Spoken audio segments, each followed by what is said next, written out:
Hey guys, so I meant to post this deck profile about a week and a half ago when I actually played my regional event in Seattle.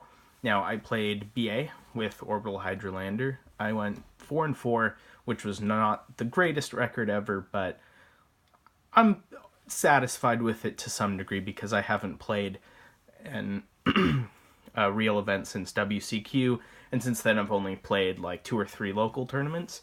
I also didn't invest in some cards, partially because I knew I was going to be a little rusty and just didn't want to put that much money into the game. So let's just get right into it. We'll talk about what was good, what was bad, and what I would change, what I didn't invest in that you should buy, what the differences between testing and how this deck actually performed were.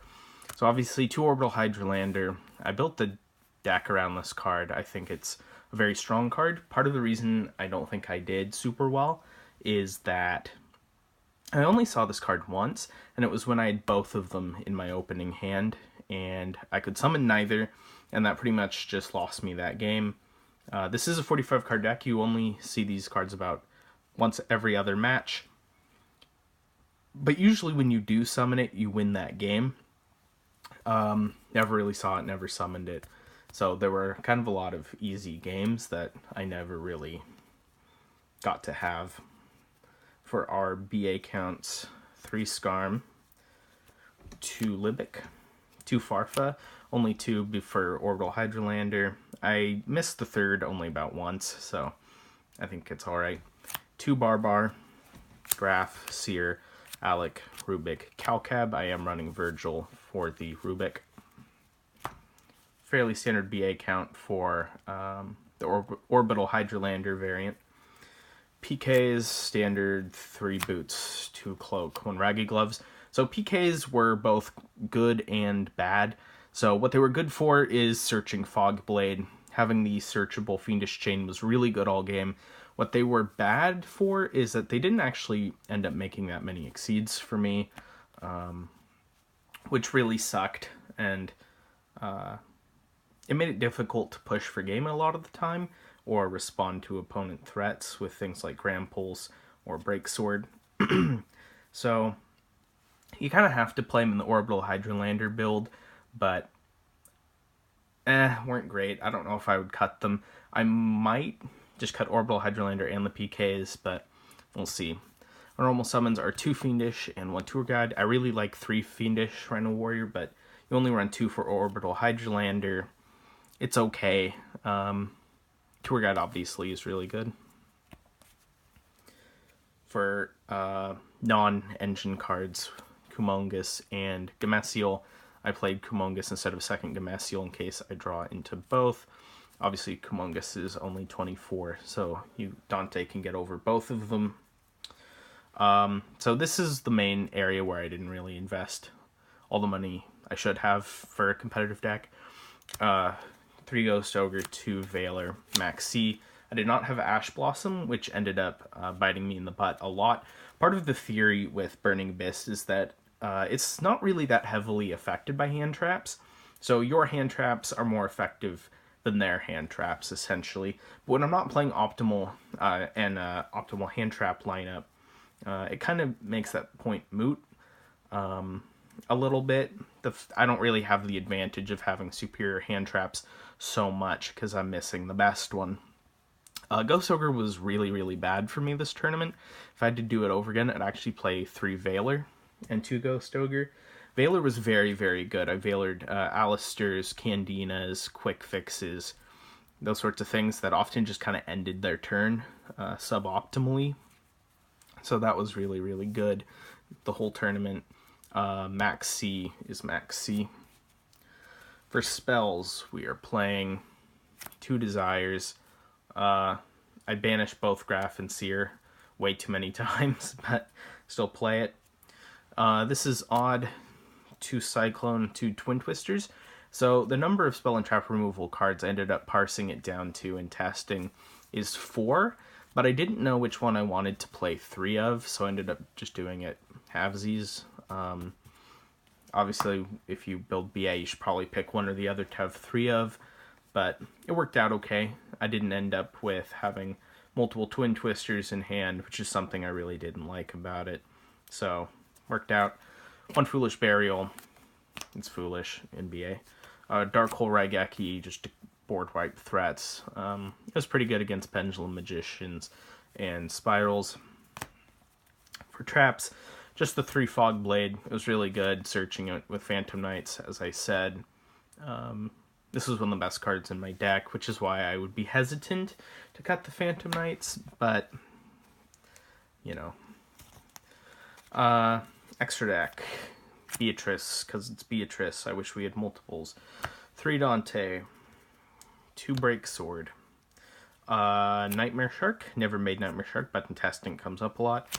Grand Pulse made it twice. Once against Paleo and once against Pendulum Magicians.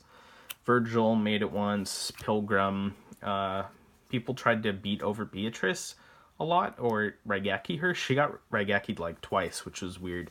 So he was able to put in some work and win me games. My 3 links are Proxy Decode and Boreload. I made Boreload a lot in testing, like every other game. Didn't make it once this tournament, which was odd. I wouldn't cut it still. It's really good, but it just never came up. Made Decode once, never made Proxy. The Decode Talker did help me win a game, especially if you have like a tour guide or you're able to make an Exceed with Phantom Knights in hand. It's really good for just extending your plays. Reaper Targets, never drew into it against Spirals, never played ABC. And finally, the side deck. Vanity's Fiend, 3 of them. Saw it twice, won both games. 3 Scolding, never actually resolved against Evenly Matched, but it was just kind of a good trap to have. 3 Anti-Spell Fragrance, sided it against Pendulum Magicians. Pretty much secured a game after I drew it mid-game. 1 Shaddoll Dragon, this was very, very good. Having it as just kind of something to send with Beatrice, I was pleasantly surprised with how good this was. I think it was probably the best card in my side deck. It's really good against Spiral, Pendulum Magicians, Paleo, all kinds of things. 3 Ghost Reaper, never resolved it. It was good in testing, though.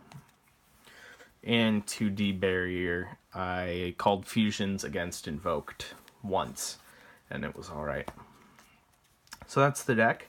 45 card main deck, 15 side extra. So I ran into Luna Lights my first round, which is a horrible, horrible matchup for BA. That was pretty much just a free loss. I don't really have a grade out to Leo Dancer, so that kind of blew. I beat Paleo, and then I lost to Spiral. I think one thing this deck really struggled with, which it shouldn't, is Spiral. Spiral is supposed to be one of this deck's better matchups, but again, I didn't have Ash Blossoms, and I also didn't have Evenly Matched in the side, which is very good against both Spiral and Pendulum Magicians, and Paleo, although I did get past Paleo and Pendulum Magicians, as I'll talk about. The Paleo matchup was pretty grindy, but it actually turned out pretty well. I was a little surprised how well this deck grinds against Paleo. It honestly just wasn't that big of an issue. It went into time, but I felt like I had pretty good control both of the games that I won. Let's see. And then I beat Invoked. I'd say Invoked has actually a surprisingly bad matchup against this deck. I'd play Invoked again a little later. Both times. Valor is very, very good against Invoked, because you negate Alistair, and a lot of the time that just kind of ends their turn. Whoops, bumped the camera. Not that there's anything to see. And then I lost to Spiral again. Kind of similar issues. This deck was super bricky sometimes, which is weird for BA. Then I beat Invoked, beat Pendulum Magicians, and then I lost to Trickstar, I think. Pendulum Magician matchup is very grindy, but Again, I felt kind of in control. The Trickstar matchup, I just kind of got sacked. So, what are you going to do? But there it is. That's my Burning Abyss deck profile for December, the December 2nd Seattle Regional. If you have any questions, make sure to ask them below. I'll keep testing this deck probably. I'm going to start going to more local tournaments, and I'll update the profile later. So, until next time, I will see you guys later.